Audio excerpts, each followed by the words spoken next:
tal? Buenas noches, ¿cómo le va? Esto es Animales Sueltos, el programa de Alejandro Fantino con Ale en Nueva York, esperando la entrega de los Emmy. Está ternado el lunes, estará en esa fiesta, esperemos que le vaya muy bien. Y desde acá haciéndole el aguante con todo el equipo. En una semana que termina muy caliente y con una información de último momento, que la voy a titular nada más, después la vamos a desarrollar. La vida del presidente corrió peligro. La vida del presidente, de su mujer y de su hija corrieron peligro. Hace horas nada más, hace muy poco, se salvaron. Pero la vida de toda la familia presidencial corrió peligro. Y ya les vamos a contar por qué. Por imprudencia, hay una enorme duda de lo que pasó y ya se lo vamos a contar. Saludo a los compañeros. Mariel, ¿cómo te va? ¿Cómo andamos? Buenas noches. ¿Bien? ¿Tato? Fer, querido. Dani. ¿Todo bien? ¿Todo en orden? Hoy muchos invitados, así que empezamos por las damas. Laura y Marco, ¿cómo te va? Gracias Hola, por venir. ¿qué tal? Buenas noches. No, por favor, un gusto, un placer. Fernando estar acá. Morales. ¿Qué tal? Un gusto estar acá con ustedes. Perito naval, vamos a hablar del tema del submarino. Rosendo Fraga, otro amigo de la casa también. Mariano Vergés, el doctor Mariano Vergés, ex juez, también vamos a hablar con él. Y Claudio Sucho. ¿Cómo andamos? ¿Bien? Placer de estar acá. Bueno, me dicen que tenés una información sobre la Argentina y la competencia y por qué tenemos que remar desde atrás, que después la vamos a repasar. Siento que ya me estás metiendo presiones. Sí, te estoy metiendo presión. Y está muy bien que así sea. ¿Qué temas tenemos antes de meternos en el último momento? ¿Empezamos, Marita? Bueno, hoy hubo un hecho que el gobierno considera histórico, que fue la destitución, la primera destitución durante el macrismo de un juez, el camarista suspendido Eduardo Freyler, que estaba alineado con los deseos del kirchnerismo. Vamos a contar cómo fue, cuál es el jury que lo destituyó. Y también vamos a adelantar acá cuál es el próximo juez que va a ser citado por el Consejo de la Magistratura la semana que viene. Después le vamos a preguntar a Mariano cómo se lee esto adentro de la justicia. ¿Tato? En la justicia están llamando a los contadores hoy varios, después de lo de Freyler. Para acomodar los números. Sí, vamos a hablar cómo celebró, hoy es el Día de la Militancia. Por el retorno de Por Perón. el retorno de Perón del 72. Vamos a mostrarles, tenemos informes además especiales que hicimos en la producción, que hicieron los chicos de producción, cómo festejó el kirchnerismo el Día de la Militancia. Hoy. Hoy. ¿Adentro o afuera? ¿Adentro? Lo festejó en Ezeiza, igual que en el 72. Ah, bueno, pero está muy concurrido ese. Después nos vamos a Es verdad, aclarar. claro. Sí. ¿Dani? Dos títulos adelantamos. En el caso Chicone, hoy se homologó la confesión, el arrepentimiento de Van der Broel, el testaferro de Vudú, y negociaron entre 1 año y medio y 3 años de prisión en suspenso. Primer título. Segundo título, caso FIFA Gate. La Oficina Anticorrupción investiga al secretario de Seguridad y hermano de Alejandro Bursaco. Nos quedamos con la última noticia. Y yo te pido, Laura, del libro. Sí. Porque en este libro, en el libro de Macri, que escribió Laura de Marco, nuestra colega, sin saberlo, obviamente, seguramente escribió en su momento un capítulo sobre el helicóptero de Macri. Y la ficción de Macri por pilotear helicópteros. Hoy el presidente estuvo en peligro, la vida del presidente estuvo en peligro, la vida de la familia presidencial estuvo en peligro. Claro. Hoy Macri ya está durmiendo, descansando en Chapatmalal, pero la pasó muy mal. La información es que el presidente, escuchen bien, el presidente de la Nación llegó en avión a Mar del Plata, el aeropuerto de Mar del Plata, descendió, bajó, tenía previsto de ahí ir en helicóptero a Chapatmalal, al complejo, y cuando llegó le dijeron: presidente, no hay condiciones. Había mucho viento, ¿no?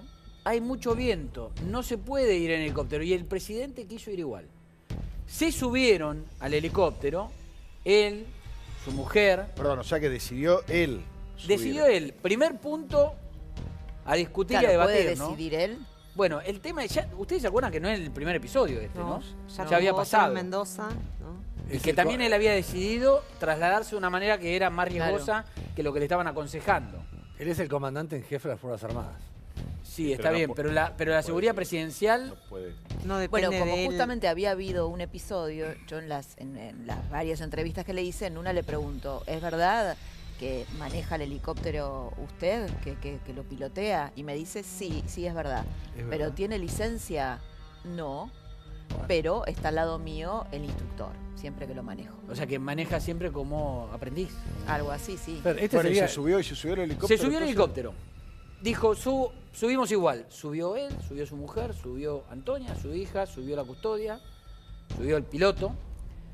tuvieron que descender. Hay 40 kilómetros entre el aeropuerto de Mar del Plata y el complejo de Chapadmalal, el complejo presidencial. 40 kilómetros. Tuvo que descender de emergencia a los pocos kilómetros de haber despegado en el medio de un campo, en el descampado, total, en el medio de un campo. Bajó y ante la incertidumbre se empezaron a acercar. Imagínense un helicóptero que baja y desciende en el medio del campo. La gente del campo se empezó a acercar y era el presidente. No lo podían creer. La sorpresa que el presidente estaba aterrizando en el campo de ellos. En el campo donde trabajaban, vinieron los dueños. Prácticamente que Macri hizo dedo porque les pidió que lo llevaran a Chapadmalal. Cuando vio que había buen clima, les pidió si los podía llevar a Chapadmalal. Lo llevaron a Chapadmalal los dueños del campo. A ver, esta es la información que hay a esta hora. Macri ya está bien, está en Chapadmalal. Pero de una inconsciencia absoluta todo. Con el agregado de que, a ver, el interrogante es si estaba piloteando o no estaba piloteando, ¿no? De acuerdo a lo que, Laura, vos también contás en el libro. Sí, claro, sí, bueno, claro, no lo sabemos. Sí, que él admite que pilotea el helicóptero. Ahora, ¿esto puede pasar? ¿Puede depender del presidente Rosendo la seguridad?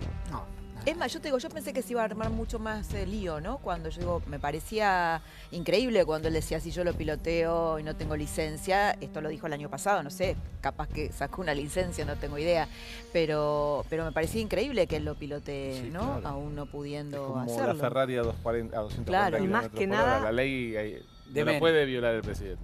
Perdón, más que nada siendo presidente, porque su responsabilidad es muchísimo mayor que si es un ciudadano particular, ¿no? O sea... Pero digo, tampoco nos alarmamos antes, ¿eh? Porque esto que cuento salió cuando salieron los anticipos del libro, salió en Clarín, salió en Noticias. Tampoco dijimos, uy... Laura, estamos hablando del tercer episodio de Riesgo, porque ya le había pasado en Mendoza, donde también tuvo que hacer un aterrizaje de emergencia, hizo dedo y volvió en una chata a la ciudad de Mendoza. Le había pasado en la residencia presidencial de Olivos, que es más difícil aterrizar, que es un lugar más chico, donde también por el viento y demás se movió en forma riesgosa. Decía que este es el tercer episodio de riesgo de la seguridad del presidente. Yo le preguntaba a Rosendo cuando hablábamos antes del aire si el poder te genera la sensación de inmortalidad, bueno, ¿no?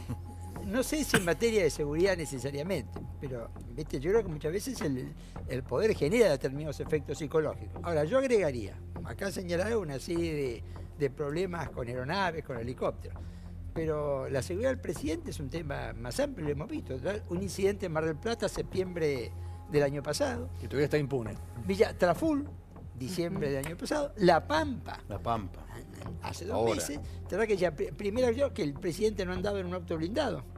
Que después en diciembre tampoco se había resuelto el auto blindado. Es decir, cuidado, acá con toda la seguridad del presidente me parece que, mi opinión, no se le está tomando en la importancia que debe tener. No solamente los helicópteros, yo creo que todos los desplazamientos, creo que es responsabilidad de él. ¿Directa? Yo creo que no de la estructura. ¿Pero su propia seguridad? ¿Su propia seguridad? No, pero a ver. Viste, ahora se utiliza la palabra protocolo, que en realidad es llamemos un reglamento, viste, el protocolo de esto, el protocolo de esto. No. Es decir, toda la seguridad presidencial tiene un protocolo. Sí, claro. Ahora, ese protocolo, si no se cumple, en este caso, ¿no es cierto? Me parece que acá el propio presidente tiene que darle a todo esto más importancia. Ahí, después de la muerte de Nisman, de la muerte violenta de Nisman, que el fiscal considera que fue un asesinato, se cambiaron los protocolos porque la custodia del presidente es de la Policía Federal. La custodia de la Casa Rosada, de los granaderos que dependen del Ejército, y de la Casa Militar, de la Casa de Gobierno. Para que no decida, como dicen ellos, el objetivo, ¿no? Sino que los que tienen que tomar decisiones son los que lo custodian y no los que... El responsable, jefe de la Casa Militar, que depende del secretario general de la presidencia. Que es un general. Del secretario general de la presidencia, que es de Andrés. Acá está. Ahora, yo creo que estas cosas, es decir, lo que vos decís, ¿no es cierto? Si el presidente está piloteando el helicóptero, a mí que me dice eso, que todo este tema, que si no se están cumpliendo determinados protocolos, viene de ahí para abajo. Sí, además es un presidente que en general tiene mucho contacto, ¿no? Con la gente, excepto lugares por ahí más peligrosos para él, porque son bastiones políticos del kirchnerismo, como La Matanza, que me acuerdo que se acuerdan que se hizo un operativo especial de seguridad. En general, no, él va muy cuerpo a cuerpo, ¿no? Le mete el cuerpo. Yo le pregunté en un momento si temía por su seguridad, y él me dice, y lo dice está grabado, está en on, todo. Dice, mira, te voy a decir algo que por ahí no está bueno que lo diga, pero a todos los presidentes, excepto el de Estados Unidos, es muy fácil matarnos. Es muy fácil. Yo estuve en el Impenetrable ayer, yo me acuerdo que le había hecho la nota después de que había ido ahí, y me dice, bueno, yo estoy saludando a la gente y cualquiera me puede clavar un cuchillo. Lo cual es cierto. Lo cual es cierto, pero También no al margen, justifica que... si el helicóptero, si no están dadas las condiciones meteorológicas, sea el presidente, el Papa, además el piloto no debe levantar vuelo y el aeródromo no lo debe dejar salir si las condiciones meteorológicas, si el tema era el viento, al margen de que el presidente maneje o no maneje, si hay viento, el helicóptero no vuela. Queríamos abrir con este tema porque es la información de último momento, pero claro, uno de los temas del día tiene que ver con el submarino que todavía no aparece, que está perdido. A ver, que está desaparecido, que está perdido, que todavía no se lo encuentra, que está incomunicado, llamémoslo como quieran, todavía no se sabe nada de un submarino que tiene 44 historias de vida arriba, porque hay 44 tripulantes, 43 hombres y una mujer. 44 una oficial, personas. tal vez haya... Mañana va a estar la lista de tripulantes disponible. Guarda que es muy probable que haya suboficiales mujeres. Claro, esta chica era la única oficial. Oficial. Ajá. Y es la primera oficial en toda Latinoamérica. Teniente de fragata. Teniente de fragata. Teniente, creo que ahora ya ascendió, es teniente de navío.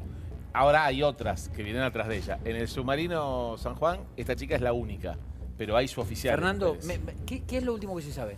No, lo único que se sabe es que el protocolo... Todavía no apareció, no hubo contacto. No apareció.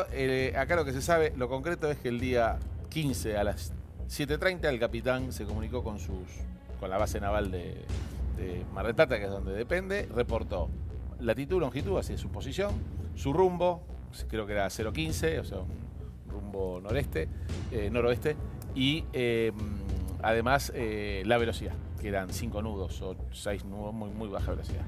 En tiempo de paz, porque en tiempo de guerra se rigen por otras cuestiones, pero en tiempo de paz los buques se comunican 2 veces por día. Sí. Hay que tener en cuenta que el submarino cuando está sumergido no tiene ninguna posibilidad de comunicarse con nadie. Tiene que subir a lo que se llama altura de periscopio o de snorkel para que la antena pueda salir al agua, pues si no, no hay emisión posible. Lo tendría que haber hecho 19:30, 20, 21, bueno, no lo hizo. Eso disparó una alerta, digamos, amarilla a nivel interno. Unas horas después, el comandante de tránsito marítimo, que es un oficial, la responsabilidad de la seguridad marítima acá la tiene delegada la Armada, no la seguridad militar, la seguridad náutica, y en forma subsidiaria la prefectura. Esto viene en la época del gobierno militar, cuando la prefectura hace 3 días que no se sabe nada del submarino. A las 7:30 estuvo bien. Donde se lo da por digamos, se comienza a hablar de desaparecido es a las 19:30, cuando no se comunica.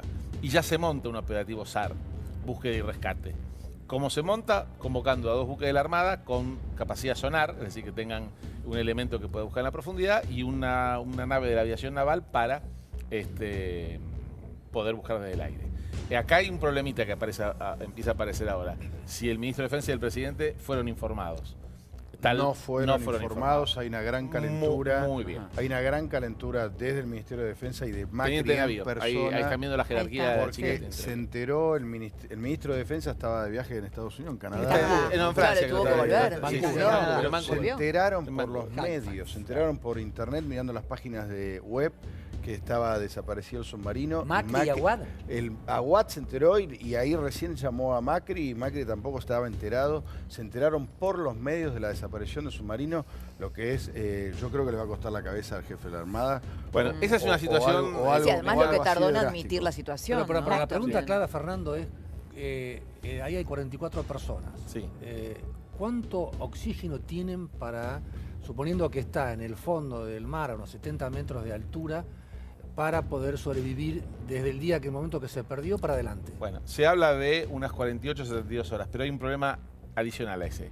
Si el buque quedó sin propulsión, eso no implica que, como hablábamos antes fuera de cámara, que se accionen los sistemas de aire comprimido que el barco tiene, que son manuales, se abriendo unas válvulas, y se eyecta el agua, porque el submarino está, por diseño, un submarino está hecho para flotar, flota.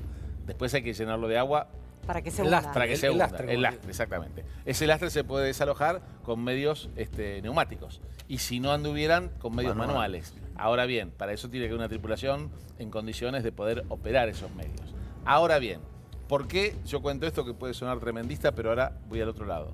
Todavía estamos en un periodo técnico de unas 48 horas en las cuales, por reglamento, el buque si pierde sus comunicaciones puede permanecer 48 horas en inmersión porque se supone que es un buque militar. No es que tenga Ahora, pero el problema y sale. comunicado, perdón, de la Armada decía que no estaba en inmersión, sino que podía estar en la Bueno, superficie. no, que ¿no? podía. Que podía, Entonces, sí. pueden pasar dos cosas. Que haya emergido, si es que el problema es algo más que las comunicaciones, y que todavía no lo hayan encontrado. ¿Eso es posible lo que lo que dice la Armada? Todavía estamos en condiciones de pensar que es posible. Por el lapso que transcurrió. A digamos. medida que transcurre el tiempo, va a seguir siendo posible, pero va a ser menos probable. Entonces, lo que yo me permito acá arriesgar, sin estar hablando en nombre de la Armada, ni mucho menos, sino como perito naval, es que acá no vamos a tener una situación de 70 días como con el avión o 80 y pico como con Maldonado. Porque el teatro... Fernando, espera, Sí. espera. ¿Y eso qué significa? Que se resuelve para un lado o para el otro, pero Pero rápido. rápido. ¿Por qué? Porque el buque dio su posición. A partir de ahí sabemos que hasta acá se comunicó. Fernando, ¿qué significa, perdón, Dani, qué significa para un lado o para el otro? A ver, o lo encuentran, está en superficie, no tenía comunicación, rápidamente lo encuentran, o no lo encuentran más. No, o lo encuentran y está en una situación delicada de la que yo por ahora prefiero no hacerme cargo, pero o lo encuentran, finalmente lo Sí, encuentran. o se hundió. O se hundió y está... ¿Querés ver el mapa del avión de la NASA que está colaborando en la búsqueda junto con aviones y otras embarcaciones de Chile? Ahí lo tenemos, Ahí mirá. está. Hoy que hice este ¿Qué es recorrido. esto, Dani?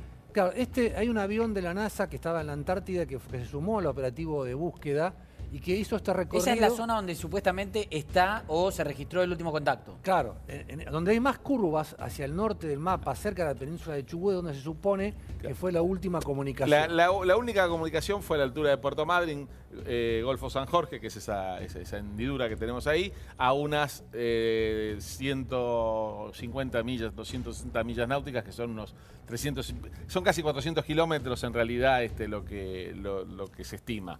Muy bien, ahí es donde se comunicó por última vez. ¿Y la línea naranja qué es? ¿El recorrido que está haciendo? El avión salió de Ushuaia, lo fue a buscar, este avión de la NASA, y volvió... Avión de la esta NASA. de la NASA. Y esta noche volvió... El problema es que Argentina no tiene los recursos necesarios para la búsqueda e incluso algo más difícil que sería el eventual rescate. No sé. No, un rescate en la profundidad es una cosa compleja, si bien es cierto que hay sistemas de campana de extracción, hay toda una serie de procedimientos, inclusive la propia torre del submarino puede obrar como un refugio para... hay todo un sistema para que el submarino se levante y en esa torre quedan a nivel y pueden salir. Pero ¿qué tenemos? Hay tweets ya desde Chapadmalal y tranquilo, acaba de enviar unos tweets Macri. Ajá. Respecto ¿Sobre a esto? sobre este tema. El primero diciendo estamos en contacto con las familias de la tripulación del submarino San Juan, que se encuentra extraviado, la palabra que usa es extraviado. esa usó la Armada como primera... Esa- Pero palabra. eso no es un programa, digamos, se llama así, la búsqueda de personas extraviadas. No, el search es búsqueda y rescate, es el SAR, pero el comandante naval que lanza este operativo, en su primer diálogo habla de que se supone que el buque está, el submarino está ¿Dice algo más, extraviado. Macri? ¿En la cuenta? Y después manda otro tuit, esto es ahora en Chapadmalal, ya más tranquilo después del Él va a incidente quedarse que le ahí, contaba digamos, Fernando. supervisando un poco el operativo, Y ¿no? además está en zona, ¿no? Está Diciendo, Guada ya, Guada estamos está loco. comprometidos a utilizar todos los recursos nacionales e internacionales, por eso lo quería destacar, que sean necesarios para hallar al submarino. Se aceptó la ayuda de un Hércules que tiene Gran Bretaña en Malvinas, que en otro Eso es contexto increíble. sería imposible, obviamente, las leyes del ¿Este mar... submarino de qué año es? Este submarino es del año 1983 construido en Alemania. En el 85 se pone en servicio para la Armada Argentina.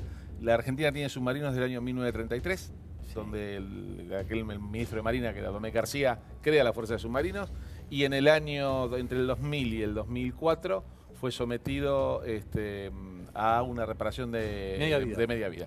2004, me parece que fue 2004-2010. Mariano, déjame. Ahora vamos, Fernando, ahora vamos a ver una nota, enseguida nada más, de Antonio Mozzarelli, que es comandante retirado de submarinos, que hizo Pablo Cooper, nuestro compañero. Ahora ya la vamos a repasar. Sucho y Mariano, métanse en el tema también, ¿no, Rosendo? Que este tema nos preocupa a todos. Es el submarino que tiene 44 tripulantes a bordo, del cual todavía no se sabe nada. hace más de 2 días que se perdió contacto, no se sabe qué fue lo que pasó. Lo que sí es, no hay comunicación.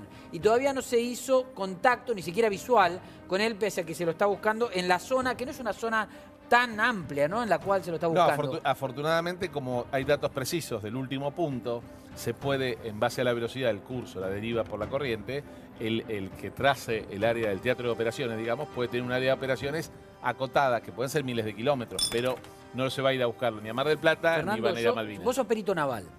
Yo recién te pregunté algo y te voy a dejar 2 preguntas pendientes ahora. Después, primero vamos a ver la nota del comandante retirado de submarinos. Yo antes te dije de qué año era. ¿Por qué? Porque yo hoy hablé con 2 familiares de tripulantes. En realidad habló un medio misionero con el hermano de Eliana, la chica de máquinas, la oficial de máquinas. Y él dijo, Roberto, dijo... Eliana nos llamaba, se comunicaba con nosotros habitualmente y nos había contado que estaban con un problema en el submarino, que estaban con un problema. Opa. Y después yo hablé con Claudio, el hermano de Hernán, uno de los maquinistas, porque hay varios maquinistas, sí, ¿no? Sí, claro, hay una tripulación, mitad de navegación, mitad de máquinas. Y él a mí me dijo, estaba contento, estaba feliz mi hermano del viaje que iban a hacer. Estaba preocupado porque decía que era un viaje demasiado largo para esa nave, para ese buque. Después te voy a preguntar si esto puede haber sido el desencadenante de algo. Vamos a ver la nota que hizo Pablo Cooper, nuestro compañero, con Antonio Mozzarelli. A ver. El San Juan es un submarino convencional oceánico de excelentes prestaciones y que tuvo reparaciones de media vida hace 2 años. Está en perfectas condiciones, sí, sí. Y el personal adiestrado desde ya. Acá ha aparecido alguna cosa extraña, imprevista, que no sé qué limitación les habrá producido para el uso de los equipos de comunicaciones, porque, digamos, para hacer esa comunicación el buque se acerca a la superficie, saca su mástil de antenas y emite y recibe señales de satelitales y todo. Algún problema interno les ha impedido usar los medios de comunicación que tienen, ya sea por cuestiones energéticas o por una avería de los equipos. Bueno, para tratar de comunicarse tienen el lanzamiento de bengalas por un tubo especial desde inmersión, tienen, digamos, emisiones del sonar activo, que si bien el submarino lo usa poco, lo tiene. Tienen también para el buque de salvamento una boya que les permite localizar al buque para poner la campana de salvamento que algunas veces se ha usado. ¿Cuánto tiempo podrían sobrevivir los hombres que están dentro del buque sin contacto con el exterior? Varios días. Sí, sí, es un poco difícil decirlo, pero 10, 15 días, porque hay agua a bordo, hay víveres. 10, 15 días podrían estar ahí. Dato ese. Fernando, lo que te dije antes, ¿es preocupante? Lo que me dijeron a mí los familiares de la tripulación, que primero estaban con algún problema y segundo que uno de los maquinistas salió ya preocupado porque decía que era un viaje demasiado largo. El vicealmirante que acaba de hablar, que además de ser un veterano de Malvinas, estuvo en la construcción de este buque casualmente. Hoy lo hablábamos con él, fuera de cámara, que estuvimos juntos en algún programa. Y hay una cosa que tenemos que tener en cuenta. Ningún comandante, ni ningún jefe de máquinas, de una unidad, sobre todo de un submarino, puesto en conocimiento por un oficial especialista de máquinas, que hay un problema que puede comprometer la seguridad, va a hacer una inmersión con su gente y con él mismo. Es decir, si estuviéramos en una guerra, en una situación de conflicto, si estuviéramos haciendo algo, debería ser una situación, pero este barco oficialmente lo que estaba haciendo es correr pesquero. Es decir, estaba haciendo una tarea casi día policial. Nada implicaría que ante un peligro, ¿cuál era la emergencia? No tenía que llegar a horario a ningún lado. Entonces, estas cosas, ante la falta de conocimiento, porque ¿cuál era la falla? A lo mejor uno de los 4 alternadores tenía una vibración, o a lo mejor tenía algún problema una en una falla válvula. menor, digamos. Pero, perdón, una cosa. Sí. Después de la reparación de media vida, yo lo vimos desarmado acá en el ex taller de Omés García. Sí. Después de reparación, se hacen pruebas de mar, ¿ya había superado todas las pruebas? ¿Ya Sí, estaba claro, porque apto al 100% o todavía faltaban algunas pruebas? Imagínate que la reparación de media vida la hizo el gobierno anterior, es decir, que tenemos los 2 años de...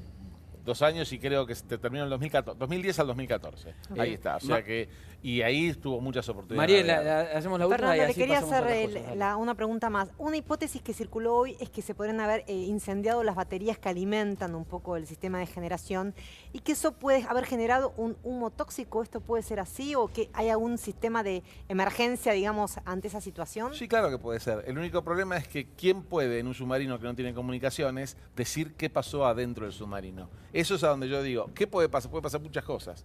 Puede haber habido un loco que apuñale a la tripulación. Pueden pasar muchas cosas. Lo cierto es que estamos en un periodo en donde es dable suponer que el submarino pueda aparecer. Tal vez no, también es verdad. Pero cuando hablamos de algo que pasó adentro, de un submarino con el que nadie se puede comunicar, tenemos que asumir que estamos conjeturando. ¿Alguno de todas estas conjeturas va a ser la verdadera? Algo tiene que haber Un pasado. solo detalle, Sí, hermano, un solo dale, detalle. dale, dale. Hay una boya que tienen... El EPIR.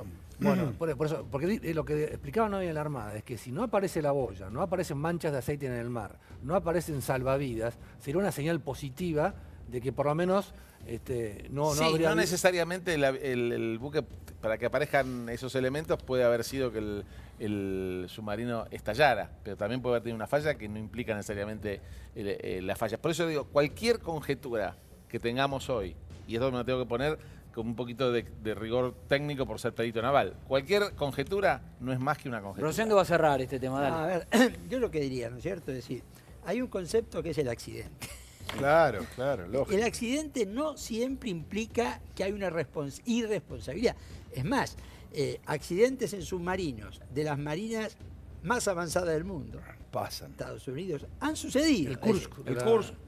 Esto es lo que quiero, ¿no es cierto? Ahora, esto no quiere decir que un episodio como este no plantea un debate, una discusión sobre equipamiento de la Fuerza Armada, ¿no es cierto?, en su conjunto. Sí, no, y sobre todo sobre esto que la Argentina no tiene recursos para buscarlo, Pues yo ¿no? diría, hay dos cuestiones. Es decir, Claro. para mí esto yo lo pondría, esto puede haber sido un accidente y esto ha pasado en la marina más avanzada del mundo.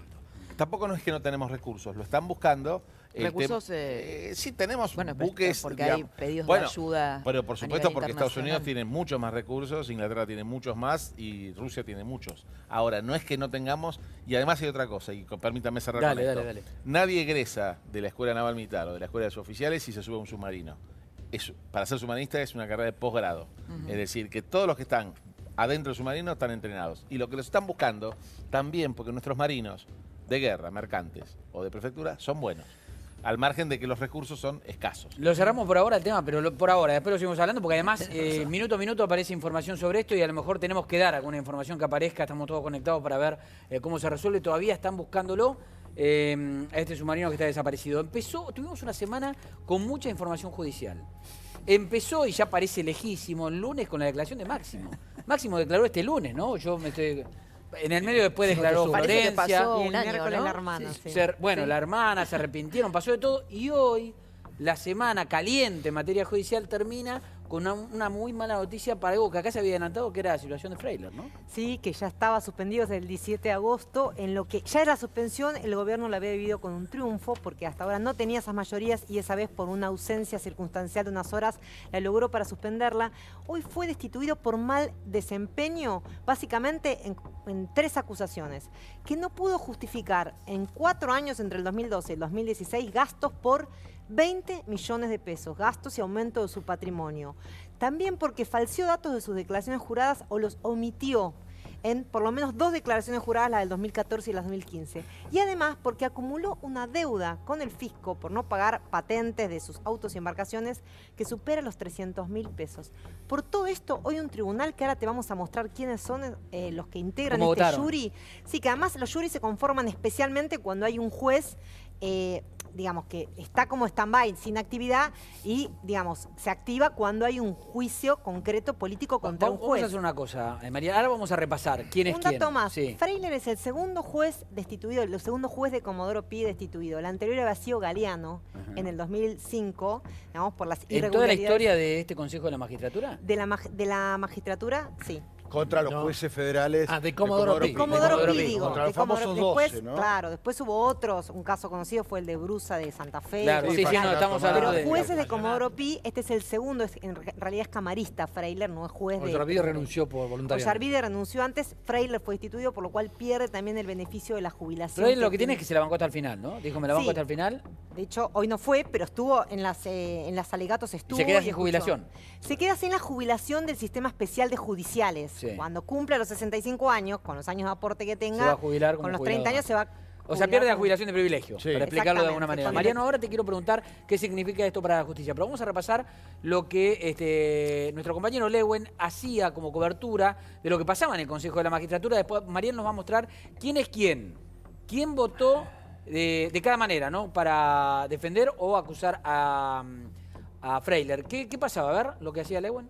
El doctor Eduardo Rodolfo Freiler no honra el cargo para el que ha sido designado y en consecuencia es deber de este jurado removerlo de sus funciones. Un hecho histórico, un camarista federal destituido por no poder justificar sus bienes. Es un sueldo que ingresa mensualmente y tiene egresos, así que es una simple suma y resta que, bueno, faltan 20 millones de pesos, valores históricos, ¿no? Vamos a ir a la Corte con un recurso extraordinario y ya también estamos ante la Comisión Interamericana de Derechos Humanos. Creo que esa apelación no tiene muchas posibilidades de prosperar porque las pruebas fueron muy contundentes y la decisión del Tribunal de Enjuiciamiento lo reflejó el valor que tuvieron esas pruebas. Yo creo que acá había una decisión política de destituirlo a Freiler y se ha buscado el modo. Se hizo un juicio político.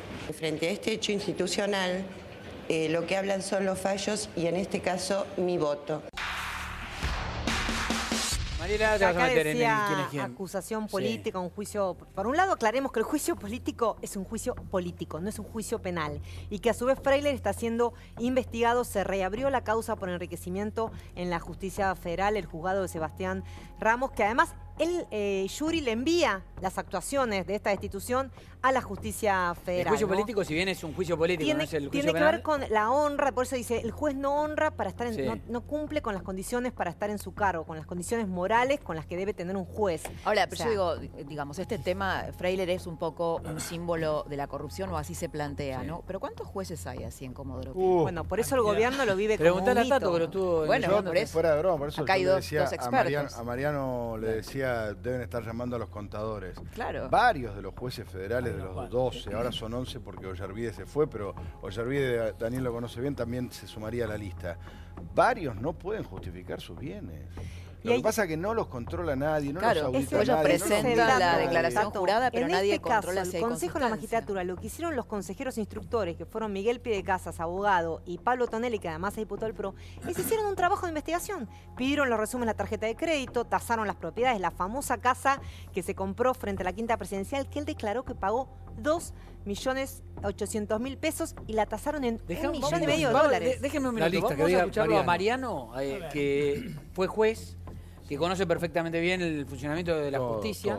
Después le voy a preguntar algo, aunque Sucho es economista, pero le quiero preguntar algo sobre esto también.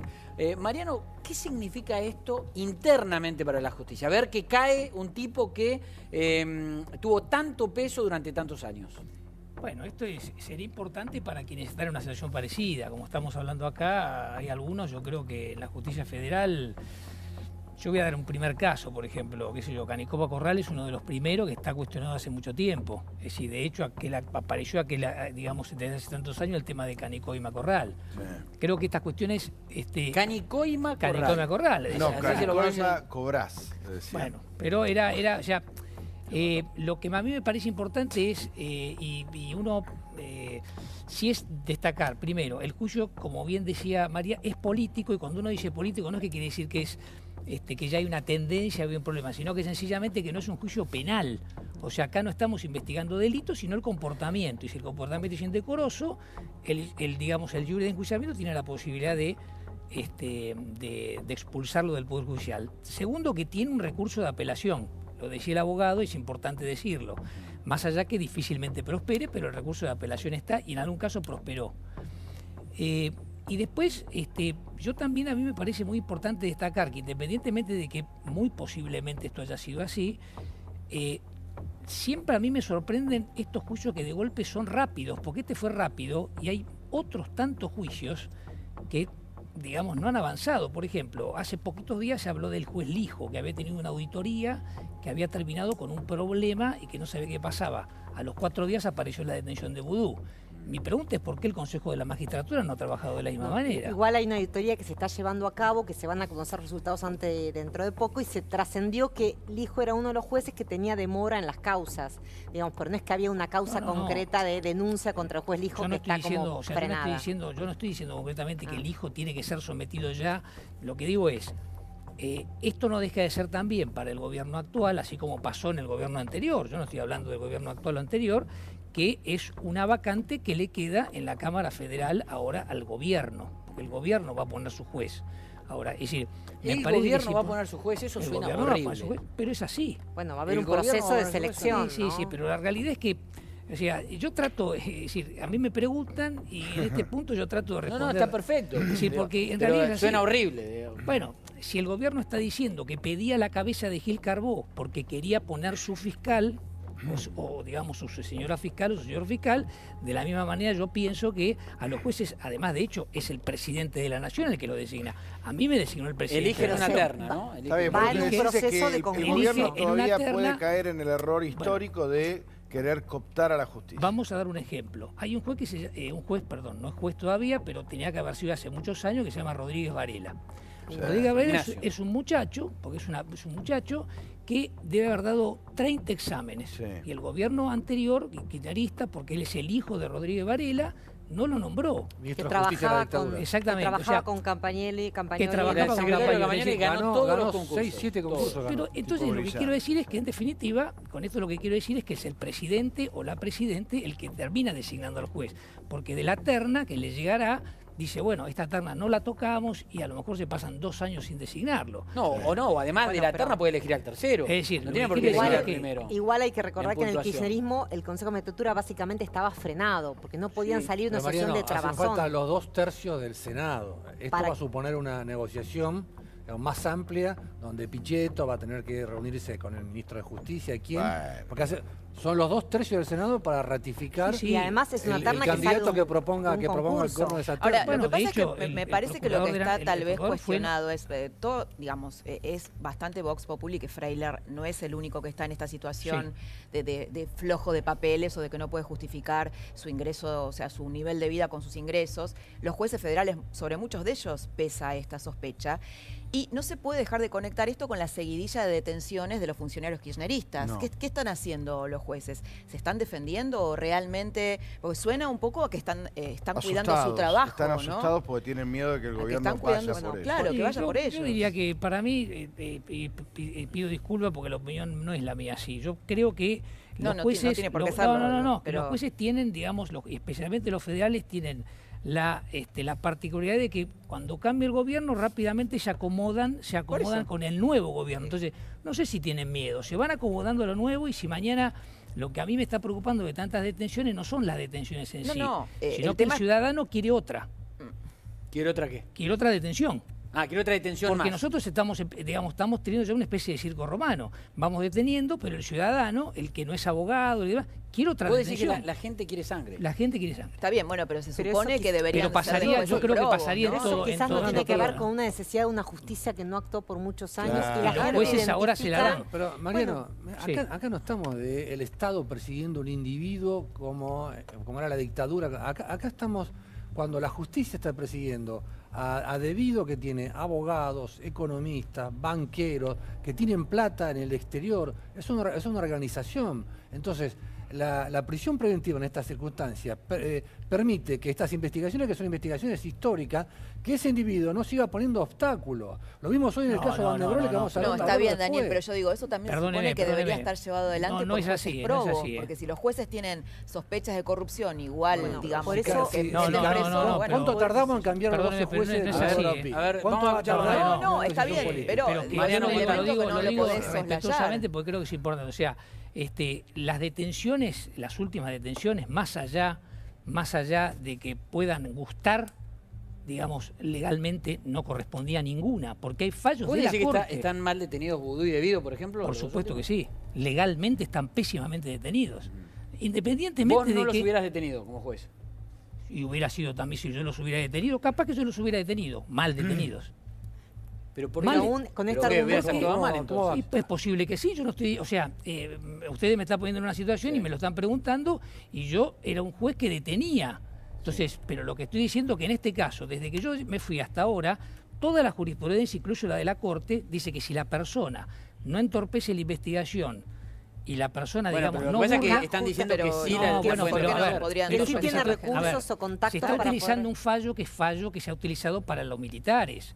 No, se está digamos, utilizando un fallo. una resolución, Mariano, de la Sala 2 de la Cámara Federal, Pero ¿cómo puede ser? donde dijo Sí. que si la obstrucción de pruebas había una organización que continuaba en el tiempo poniendo obstáculos, que eso, si el juez lo justificaba, la prisión preventiva podía tener lugar. Es un paraguas que tiene, Pero ¿cómo que todavía puede no es ser? jurisprudencia, es Pero cierto. ¿cómo puede ser que uno que no está en el gobierno tenga más posibilidades de, digamos, de burlar la ley que uno que sí está en el gobierno? Bueno, el gobierno Que está supone lleno lo que de pasó. kirchneristas que han quedado del gobierno Bueno, anterior. El si lo que Estado, yo quiero mejor decir, dicho. a ver, que se entienda El bien, Estado. porque una vez parecería que enseguida cuando uno da una opinión distinta, parecería que ya lo ponen no, rápidamente no, no es en eso, otro No, lugar. es interesante, Yo Mariano, lo que escucharlo. estoy Dale. diciendo es, si nosotros detenemos, y se larga la detención de Debido, de Vudú, del que fuere, con el mismo criterio mañana, Bonadío pasado mañana puede detener a Cristina antes de que asuma, digamos, su senaduría. Ponele que Pero, sí. Pero bueno, con el mismo criterio no Cristina, se pero es que, evalúa- a ver, que se entienda bien,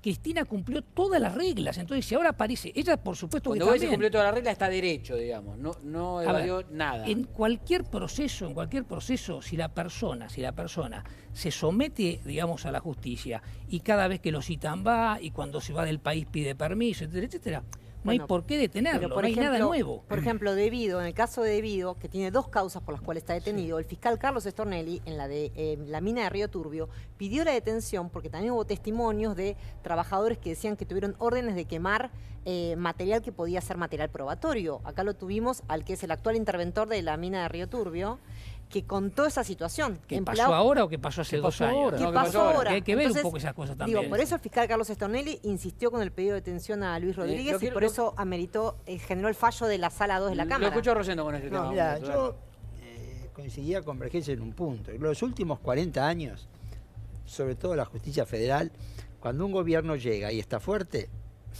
se alinea. Cuando un gobierno se debilita o se va, creo que hay un proceso de 40 años de este fenómeno. Lo importante ahora, y tiene que ver con esto, es decir, que el Ejecutivo, que el Consejo de la Magistratura, que el Senado, en los reemplazos que se vayan produciendo, bueno, empecemos a armar un poder judicial independiente. Yo creo que este gobierno tiene una oportunidad en la medida en que las propuestas de ¿Pero con reemplazo... los mismos? ¿Con los mismos? Propuestas de ¿Se puede? reemplazo. Con los reemplazos. Ah, con los Es reemplazos. decir, que se va Freire. Ahora, que el que venga para Bueno, está reemplazar a bien lo que Freire dice Rosendo. empiece a marcar Con las nuevas construcción. designaciones se va a saber si este Exactamente. gobierno quiere cambiar Claro, o quiere hacer más de lo exactamente. mismo. Bueno, Porque lo que dice igual, Mariano. Además, las detenciones se dan Claro. después de que Macri gana las elecciones y los jueces se han dado cuenta que no es un accidente, sino que Macri probablemente pueda Pero, ser reelecto. es decir, Cambiemos y las después cosas que, más o menos si vos tomés, funcionan casi bien. te diría, después de las PASO. Es decir, Sí. las PASO anticiparon un resultado. A partir de ahí empezó a tomar velocidad. Y después de la elección, Mariano, Lo viste. Mariano nos dijo, la gente quiere sangre, quiere más detenciones, quiere más Freilers. Mariano nos va a decir ahora quién sigue. Bueno. Tiene información- Esperá. Sucho, te quiero preguntar algo. Todo esto que estamos discutiendo, detenciones, la cabeza de camaristas, un gobierno que va sobre los exfuncionarios, la gente que quiere ver más sangre, ¿nos importa a nosotros nada más? ¿O los que están mirando desde afuera están de reojo viendo a ver qué pasa con todo eso para saber si vienen o no vienen? Para mí es fundamental y es muy importante. Te voy a poner el ejemplo de la Argentina y también de Brasil, cuando esto empezó a pasar a Brasil. Para el inversor, tratando de interpretar a los mercados, es muy bueno que pasen estas cosas y que salgan a la luz. Voy a repetir algo que una vez dije, pero para que alguien invierta en serio, tiene que darse 2 cosas. Primero, gana plata, si no, no vas a invertir. Y la segunda, sentir que es tuya. Y eso se llama seguridad jurídica. Seguridad jurídica significa que yo mañana no me pueden hacer un juicio, me confiscan la compañía y la corte o la justicia le da la razón, sí, estuvo muy bien confiscado, ahora la nacionalizamos, que tengo derecho a réplica si alguien hizo abusó del Estado o abusó de algún poder para sacarme mi propiedad. Argentina no tenía un problema de rentabilidad antes, tenía un serio problema de interpretación de seguridad jurídica, porque había discreción en un montón de cosas, hasta para exportar, para importar, etcétera. Insisto con Brasil, si tenías buenos contactos o no tenías buenos contactos, era mejor tener buenos amigos que buenos negocios para poder ganar dinero. Que vos veas esto, hoy en Argentina está pasando lo contrario. Hay una percepción de mayor seguridad jurídica, porque empezás a ver que los que hacen las cosas mal son sancionados y los que hacen las cosas bien. Lo que falta es que a veces no perciben la sensación de rentabilidad, que después lo vamos a hablar, es bueno, ¿cómo hago para ganar plata en un contexto sea, lo político se observa más o menos bien, lo económico no, todavía. Que es un poco más de confianza. Cuando vos ves el rendimiento de los bonos a largo plazo, etcétera, vos decís, bueno, empiezo a trabajar con un país que si algo me sale mal, tengo a quién reclamar. Antes era, bueno, tomamos la decisión de unilateralmente no hacemos esto, unilateralmente hacemos esto y no tenías con quién reclamar. Por eso, viendo Brasil y viendo Argentina, te diría que es uno de los temas más importantes, la seguridad jurídica. Porque si no, no sabe qué es tuyo y qué no es tuyo. Ahora vamos a hablar de economía, meternos en economía concretamente. Ahora también vamos a hablar de Bursaco y de Van der Broele, los dos arrepentidos, ¿no?, de la semana. Pero ¿quién sigue? Bueno, la semana que viene el Consejo de la Magistratura va a lo que se llama un artículo 20, que es llamar a un equivalente a la indagatoria, o sea, para que se lo acusa formalmente de los cargos, se lo notifica para que después él pueda defenderse, al juez Daniel Rafecas por haber cerrado en tiempo express, sin habilitar las medidas de pruebas pedidas por el fiscal Policita, la denuncia realizada por el fiscal Nisman. A ver, después de Freiler sigue este hombre que está ahí. Va a ser convocado a que, digamos, es como el equivalente, para que la gente lo entienda, una imputación. Se le informa los cargos y se le da la posibilidad, se lo cita para que haga su defensa y también para que de sus argumentos, digamos, nombre un abogado defensor. En algún momento se sospechó que no estaban los votos para Freiler.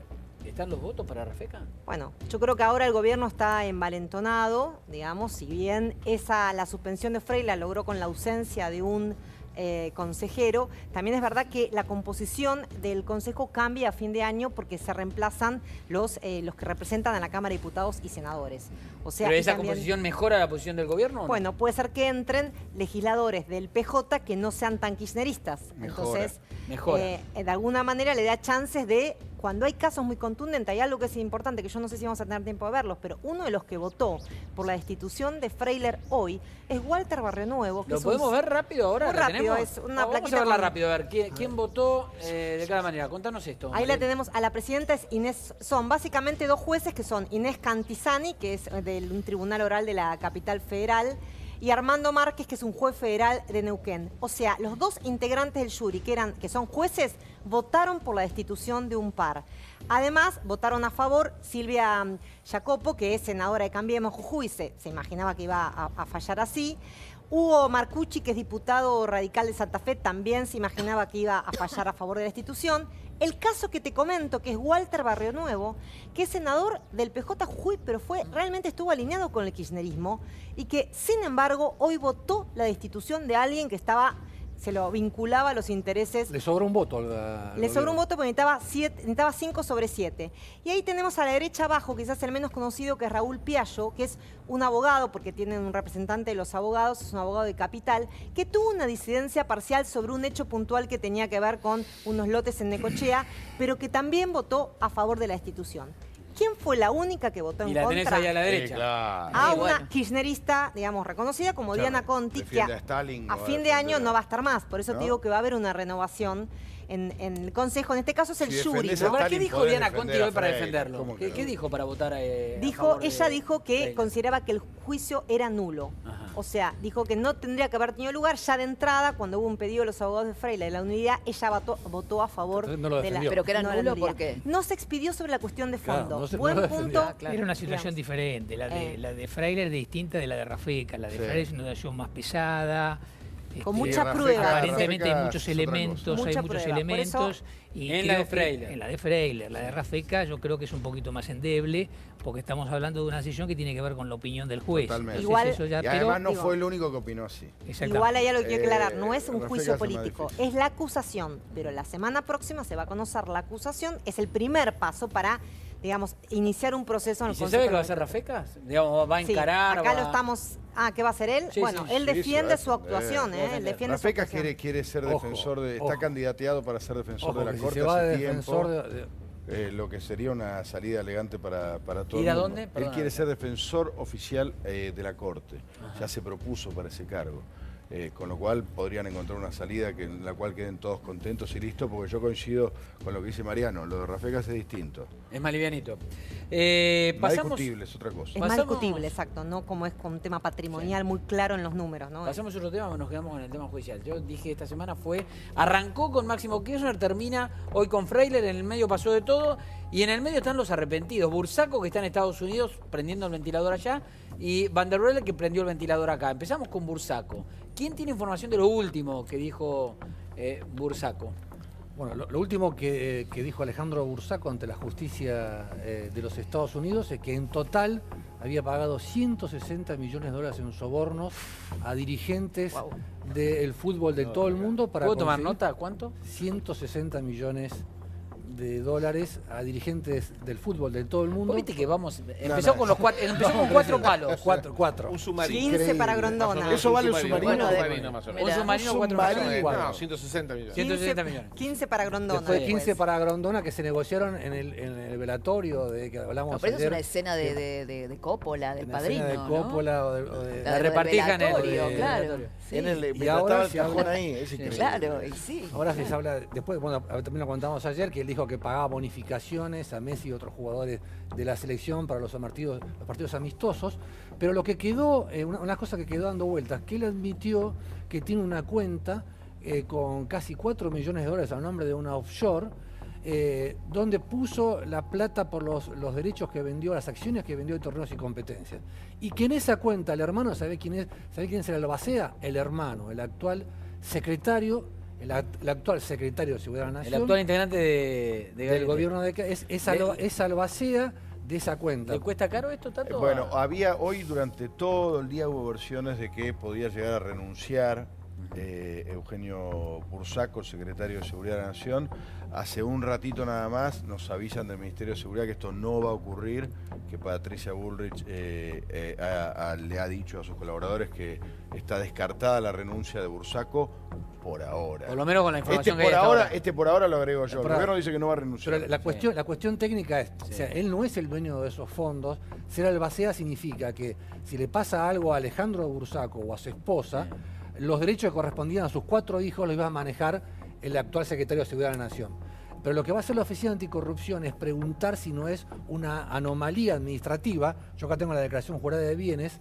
Eugenio Bursaco, como funcionario, declaró 4 cuentas corrientes en la Argentina, pero no dijo que eres albacea de la cuenta del hermano. Algunos consideran que en el último ítem de la declaración jurada de bienes debería haber puesto esta salvedad por una cuestión administrativa, ¿no? Habló Mariotto, ¿no?, sobre este tema y lo tenemos. Ahora lo vamos a repasar a Mariotto. Tato, ¿va a seguir prendiendo el ventilador, Bursaco? ¿Qué sabés vos?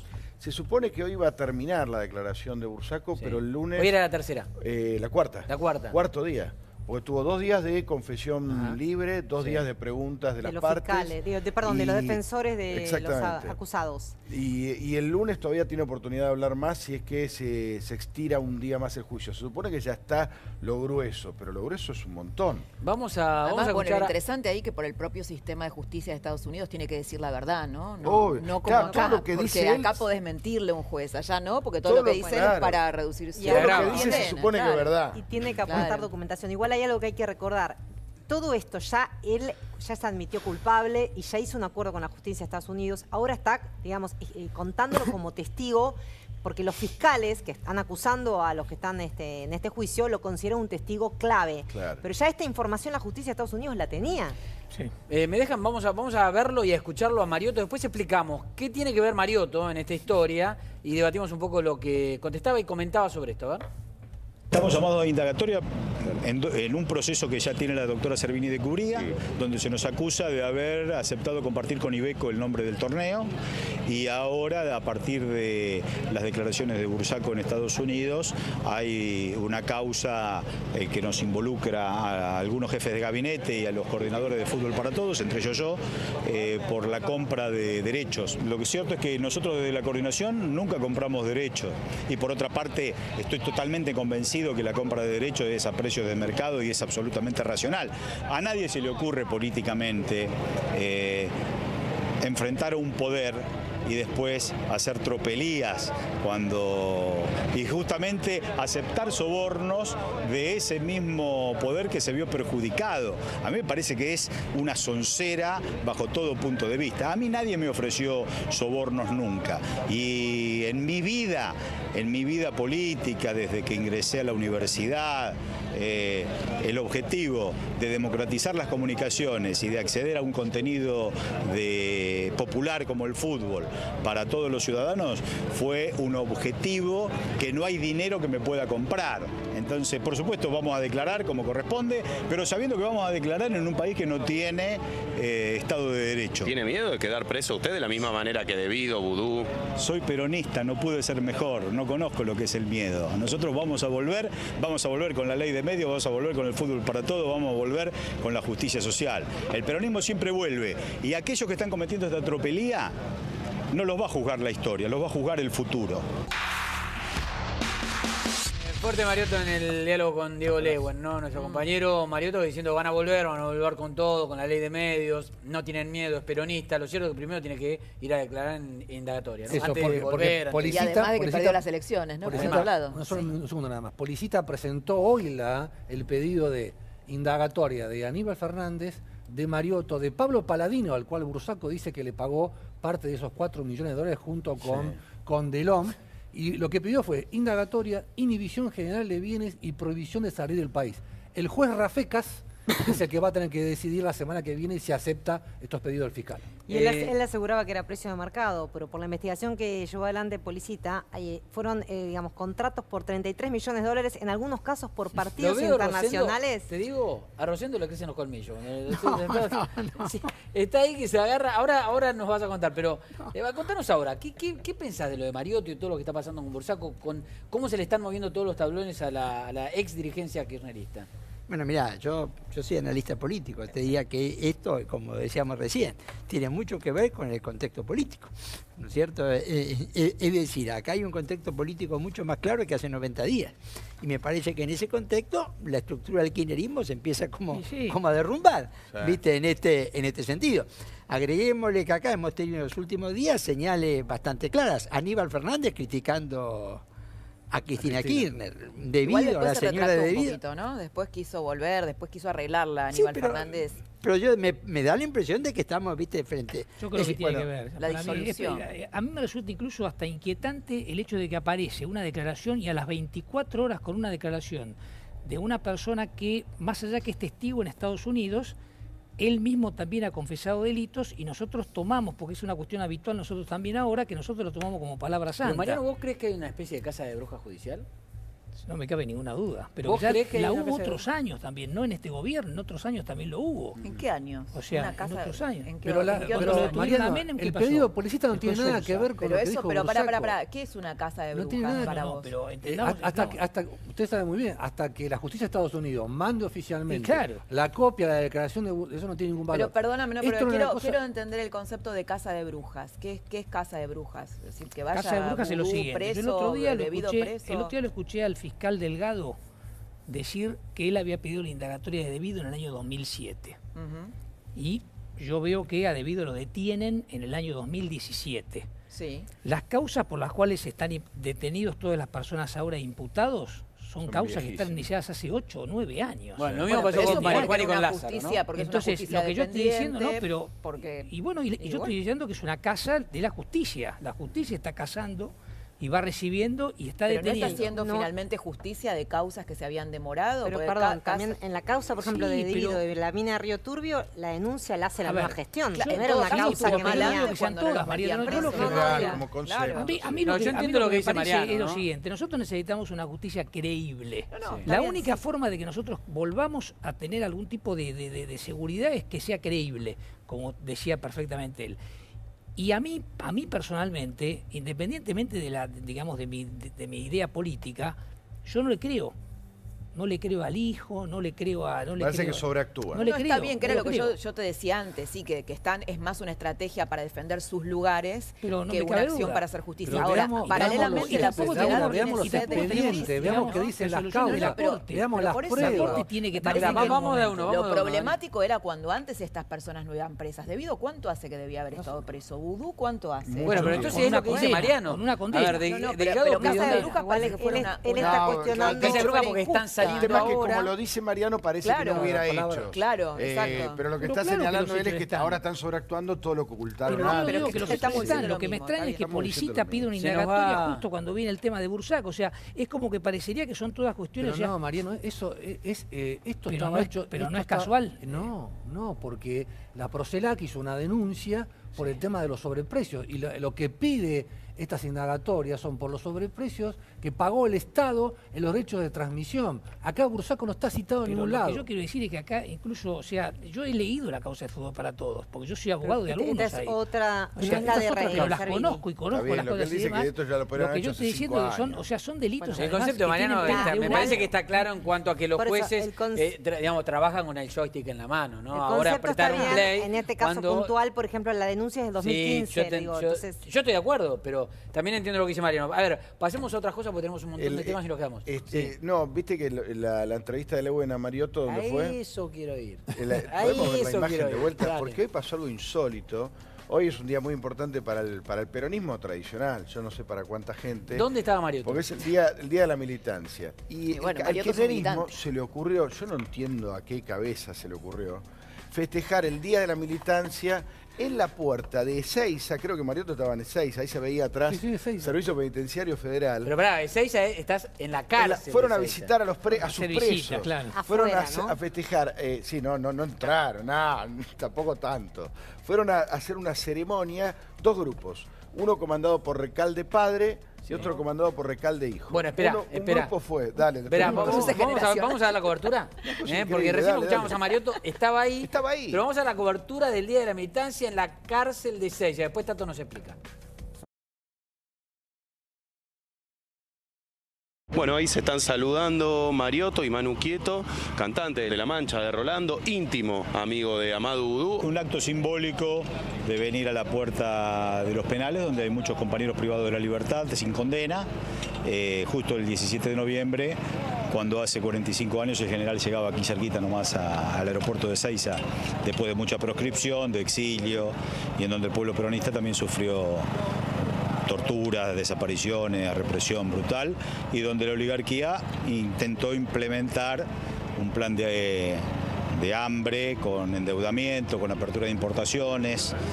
Cualquier parecido con la realidad no es pura coincidencia. Y hoy con un formato más ayornado, sin la grosería de aquel entonces, pero la persecución es brutal, deteniendo compañeros sin condena y en una tómbola grotesca, a ver quién es el próximo. Todos estamos en el bolillero porque acá no hay Estado de Derecho, no hay presunción de inocencia y no hay debido proceso. Bueno, día de la militancia con la cantidad de compañeros que están presos, no adentro. Estaba hablando de lo que estaba pasando adentro. ¿Quiénes fueron? Eran 20 tipos en cada uno de los dos lados. Estaba Mariotto, estaba Recalde Hijo, estaba Juliana Di Tulio, en el otro estaba Recalde Padre. Eran casi todos diputados que cobran el Cuervo Larroque, de Petri, ¿no? Edgardo de Petri, bueno, casi todos diputados que cobran suculentos sueldos. A mí me parece dos cosas. Primero, es una ofensa al 72. Donde hubo cientos de miles de militantes en serio que iban a recibir a Perón después de 18 años de exilio y toda la historia que ya conocemos. Y después se están comparando este momento histórico con el golpe del 55. Es un delirio absoluto de la reescritura de la historia que no tiene nombre.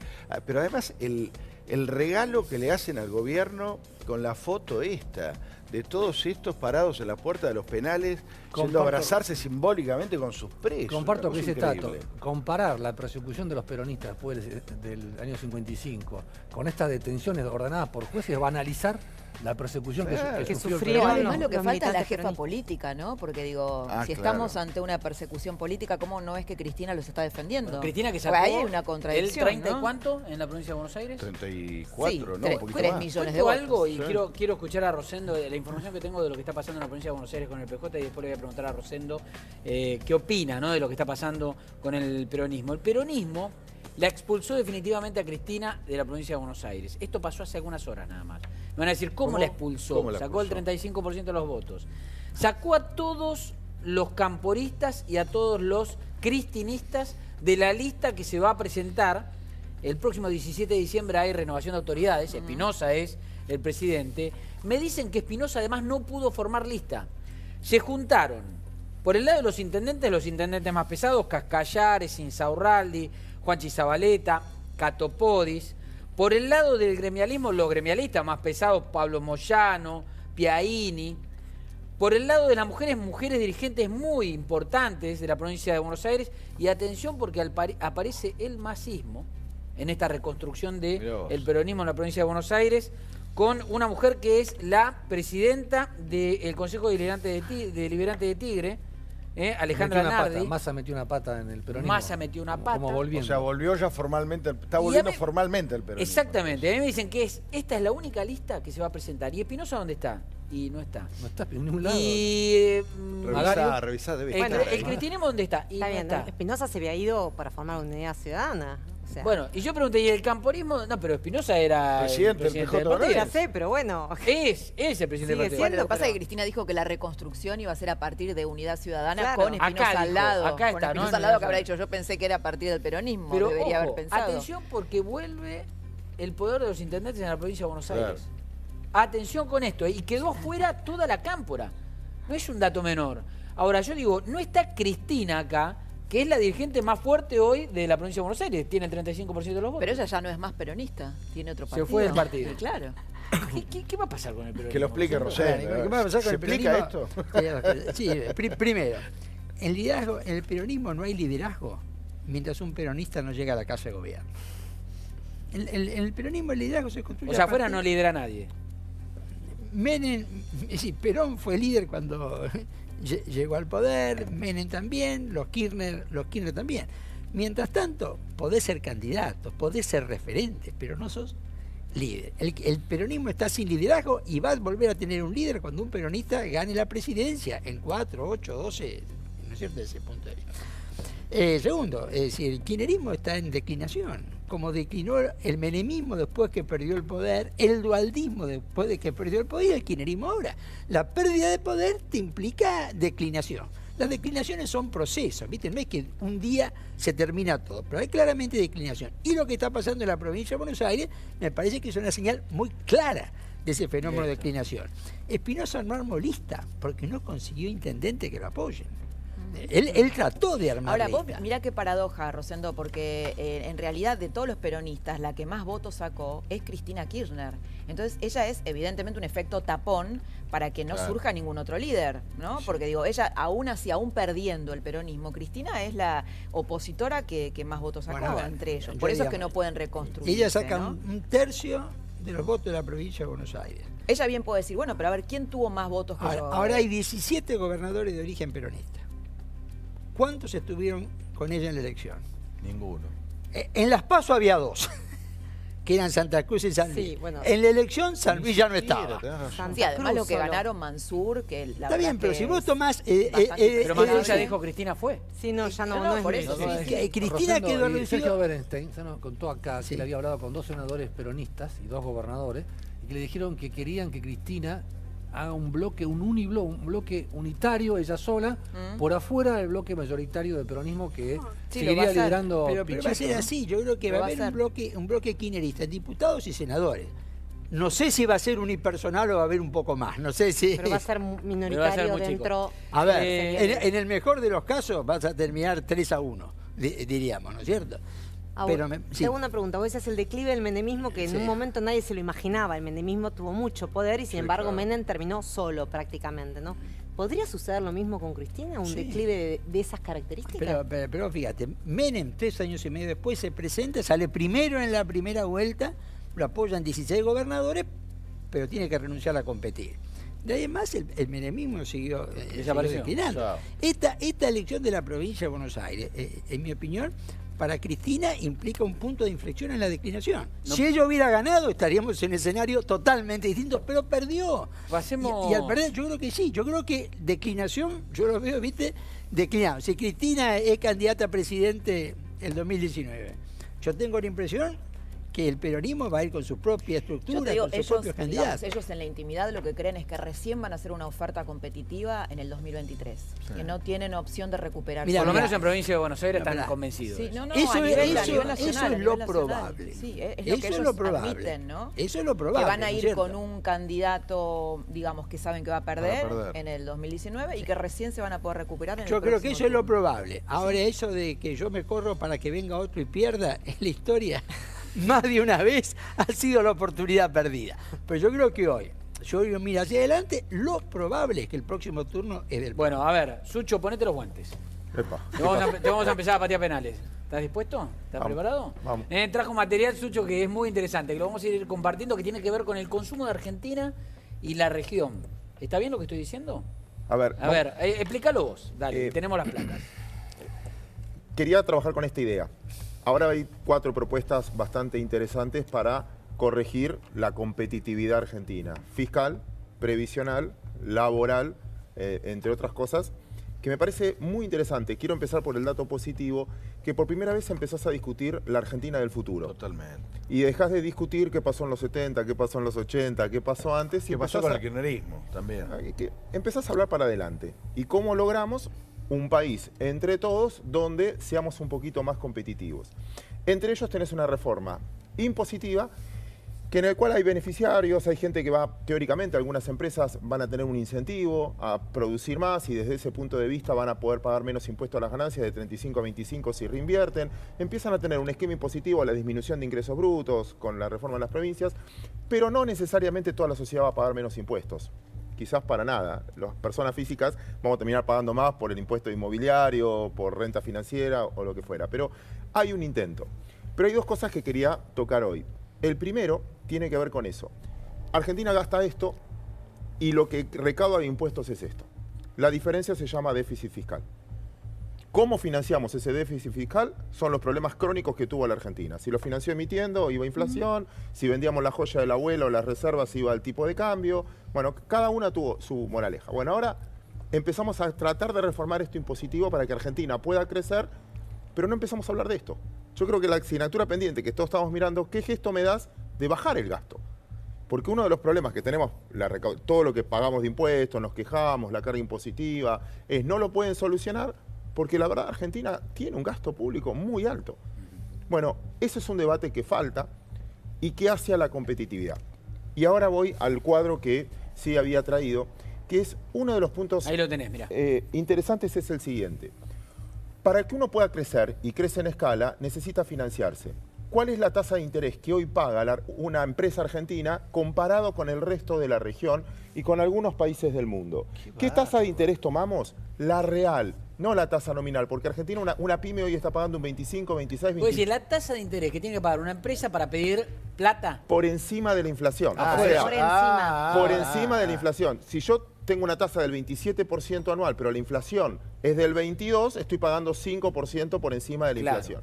Bueno, eso comparamos con todos los países, porque si comparo nominalmente, Argentina me va a decir, es la que más paga 28 anual. Claro. Pero bueno, tiene una inflación del 22. Claro. Si yo tomé plata para tener mercadería, para estoquearme mercadería, la mercadería me va a subir más o menos por inflación un 20%, pero la plata me cuesta 27. Lo que ven ahí es, Ecuador es el que más tasa de interés paga una pyme, estoy del lado del que toma plata prestada. Segundo, Argentina, pero miren lo que paga una empresa brasileña, lo que paga una empresa uruguaya, lo que paga una empresa peruana, una empresa de Canadá. Bolivia paga 0,3%. A ver, cuento esto, pero juro que no es un chiste. Perdón, ¿en Estados Unidos significa que te conviene pedir plata prestada? Por eso incentivan, las tasas de interés son tan negativas. Escuchen esto, y juro que no es un chiste, no es un chiste lo que voy a contar ahora. En Alemania, hoy tomás un crédito hipotecario y el banco te acredita la plata a vos. Como tienen tasa negativa, te depositan plata a vos. ¿Qué es tasa negativa? ¿Qué significa? Que la tasa rinde menos de 0. Hoy un bono, vos te compras un bono alemán de 10.000 euros te devuelven 9.908. Me decís, ¿quién compra eso? ¿Cómo vas a comprar negativo? Y bueno, la percepción que hay es que prefiero que las tenga el Estado y que me devuelva menos, pues sale más barato que una caja de seguridad o tenerla en casa. Bueno, hay muchos países que tienen tasa negativa. Tasa negativa es que invertir terminás teniendo menos plata. Como muchos créditos hipotecarios están atados a la tasa variable y la tasa variable es negativa, vos debés plata al banco, no, el banco te acredita. Y eso hace que la gente se mude. Lo que mostrabas de Bolivia era una tasa baja. Es una tasa baja, claro. O sea, es un populismo donde la economía funciona bien. Es donde al menos tiene acceso al crédito por un montón de variables. Eso hace al costo de un país. Si yo abro una empresa en Brasil o la abro en Argentina, voy a decir, bueno, ¿cuál es el costo de oportunidad de inmovilizar la plata ahí? Y en Argentina, si yo no hago nada y compro una Levaco o lo que fuera, me va a dar una tasa de interés superior y eso se llama el costo de oportunidad del dinero. Que no voy a querer emprender nada de riesgo si la tasa de interés... Y porque no tengo que tomar empleados, no corro riesgo laboral, no corro ningún riesgo. Esa tasa de interés, en el fondo, es uno de los debates principales. ¿Por qué tenemos una tasa muy alta? Entre otras cosas porque la teoría es, vamos a atacar la inflación, para atacar la inflación tenemos una tasa alta, pero tiene algunos daños colaterales que era el que hacíamos en el resumen recién. Bueno, clarísimo. Estamos en Argentina. Clarísimo y nos amargamos. O sea. ¿No? Como conclusión fácil. Bueno, gracias, bienvenido. ¿Se mejora eso? ¿Se puede mejorar eso? Yo, honestamente, soy bastante positivo. Yo creo que sí, y que Argentina entró en un camino de transformación. Yo particularmente digo, los debates que se están dando son muy buenos, no solucionan el tema, pero por lo menos, acuérdense que el gobierno no tiene mayoría. Como no tiene mayoría, lo va a tener que consensuar y saca la ley de emergencia económica. Para un inversor eso es muy bueno porque está consensuado por todos. No depende solo, bueno, mañana cambia de gobierno y cambió. Entonces, hay mucha ilusión. Y a los proyectos que nombraste recién le faltó el acuerdo fiscal con las provincias, que también es muy importante. Empezó, por eso, el acuerdo con los gobernadores, esos cambios la intención es de bajar el costo. Yo, desde mi punto de vista, aplaudo ese gesto. Hay cosas que no estoy de acuerdo, pero está bueno discutir para adelante. Pero falta lo del gasto, ¿no? El gasto también es una señal que uno que paga impuestos quiere ver qué esfuerzo hace el Estado en bajar su costo, porque es muy alto con respecto a lo que recaudamos. Me quiero meter en un tema que hoy, cuando lo vi, a mí por lo menos me sorprendió, ¿no? De repente dicen allanamientos en la casa de Vido. ¿En la casa de Vido? ¿Ahora? ¿Qué van a encontrar? ¿La última compra del supermercado? ¿Qué van a encontrar en la casa de Vido? Pero hubo allanamientos, y esta fue la cobertura.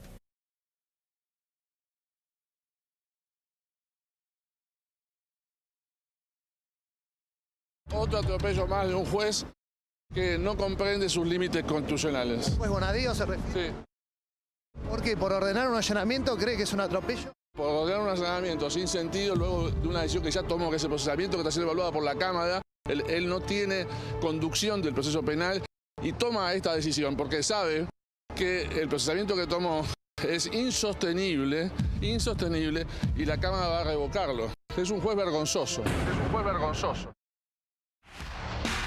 Fuerte, Rusconi, ¿no? El abogado de Vido. ¿Qué fue esto, quejándose de Mariel? estos son allanamientos en el marco de la causa de gas licuado, que es una de las dos por las cuales está preso y está en la de gas licuado está procesado. Bueno, el juez consideró que había que ir a buscar información o documentación que podía estar en el domicilio. Fue en el domicilio de Libertador del departamento y en la chacra de Puerto Panal en Zárate. Hubo un episodio con la mujer porque estaba Lali Minichelli en el departamento de Libertador y le quisieron secuestrar el teléfono de alguna manera, o sea, llevárselo, y ella se negó porque tenía un teléfono personal de ella y además porque ella también es abogada en causa de Vido, por lo cual, bueno, hubo ahí una situación de tensión que también generó un reclamo sacó de... un comunicado después de Vido, dice el teléfono y la cartera de la mujer, cosa que es verdad, el allanamiento no era contra la mujer, exactamente, sino que eran como... para ver se negó y no se lo pudieron sacar. No, es que no deberían, Hubo una situación en la cual ella no lo soltaba el teléfono, o sea, hubo una discusión sobre esa situación y finalmente, por eso Rusconi también presentó una queja en el juzgado. Pero en paralelo también el juez Bonadío ordenó allanamientos en una serie de domicilios vinculados al testimonio de una mujer cuya expareja trabajó para Barata como chofer. Y esta mujer contó que, por ejemplo, Barata iba con este chofer... Barata era el 2 de Vido. El 2, ¿no? Que está preso. Cayó primero preso, ¿no? Le pedía que lo lleve a cuevas financieras con bolsos de dinero. Y también contó que su expareja, que era el chofer de Barata, incrementó llamativamente su nivel de vida. A partir de este testimonio, el juez Bonadío dispuso otros allanamientos también. Bueno, nos quedan varios temas más, pero también nos quedan consejos, Charlene. Che, estoy entendiendo a Ale, ¿eh? Y todo lo que nos va a quedar afuera es terrible. Bueno, mejor. No, bueno, sí, obviamente. peor Pero, no información. Por ejemplo, el tema Van der Broek no quiero que quede afuera, Dani. Bueno, Lo aceptaron formalmente ya, ¿no? Como hoy arrepentido. el juez federal Ariel Lijo homologó el acuerdo entre el fiscal Jorge Di Lello y Van der Broek, el testaferro de Vudú. Decretó el secreto de sumario y de acá, durante una semana, como veíamos antes que pasaba en Estados Unidos, va a chequear que esas 15 horas de declaración, dando nombres y documentos, entregó mucha documentación, si es cierto. Las fuentes judiciales adelantan que la pena que le va a corresponder en un eventual juicio oral y público por las 3 causas judiciales en las que está siendo investigada va a ser entre 1 año y medio y 3 años en suspenso. Para, ¿eso es lo que negoció con el fiscal? Eso es lo que negoció con el fiscal. Obviamente esto va a tener que ser refrendado después por un tribunal oral, pero todos en causa para ese Pero lado. digamos, si las pruebas, todo lo que contó, todo es cierto, esta es la pena. Exactamente. Acá en Comodoro Pi, en el juzgado del Hijo... O sea, no va a ir preso, va. No, bueno, pero esto vos pensás, Fer, que esto lo está mirando un montón de gente, un montón de corruptos. Si funciona bien en este caso, agarrate. Es un caso testigo. Es la primera vez que se aplica la ley de arrepentido. Puede decir que empiezan los arrepentidos. Claro, ¿Por cuánto tiempo tardaron en aplicarla, no? Bueno, Digo, ¿cuántos dilemas morales había en torno al buchón? Bueno, pero arrancó. La ley es relativamente nueva. Lo más importante, en octubre del año pasado. Por eso. Lo importante acá es que para el caso Ciccone 1, digamos, había mucha satisfacción porque se comprobó que fue una apropiación de parte de Vudú como tasa de un juicio oral. Ahora, para el caso Ciccone 2 lo contamos después. Dale, lo contamos después Dale. y lo vamos a escuchar a Charlie con algunas recomendaciones más. Bueno, mientras Dani Santoro se quedó con algo más de Van der Broek que ahora nos va a contar, Sucho, no quiero que te quedes sin poner esta materia, que tiene que ver con él. ¿Se acuerdan el que decía marketing? El marketing en vez del marketing. Que no sirve de nada si no es contenido. ¿Qué nos vas a mostrar vos, Sucho?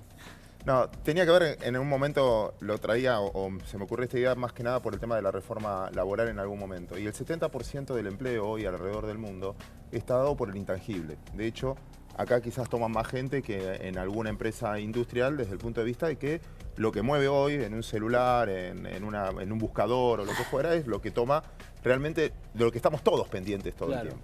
Entonces, en ese intangible, ¿cómo se mira? Y hay una foto que te enseñan en la facultad que me parece muy ilustrativa de cómo funciona el mundo hoy, ¿no? Y es la foto que le quería mostrar ahora, que se da en la universidad, que por ejemplo, un muffin en el mundo vale, ahí lo ven, una magdalena vale 50 centavos de euro, un muffin vale 2 euros y una cupcake vale 3,50 euros. Sí. Un intangible que es las ideas. No, es que en el fondo, más que el nombre, una tiene 2 chips de chocolate, otro tiene 4 y el otro tiene 6. Y uno te hacen creer que vos estás tomando con eso algo mucho más ilustrado. Es como que te paras a una confitería y te dice, bueno, un café con crema, o un capuchino, y en realidad le ponen 2 poquitos más de canela, 2. Claro. Y sobre todo eso terminás pagando un sobreprecio cada vez más grande.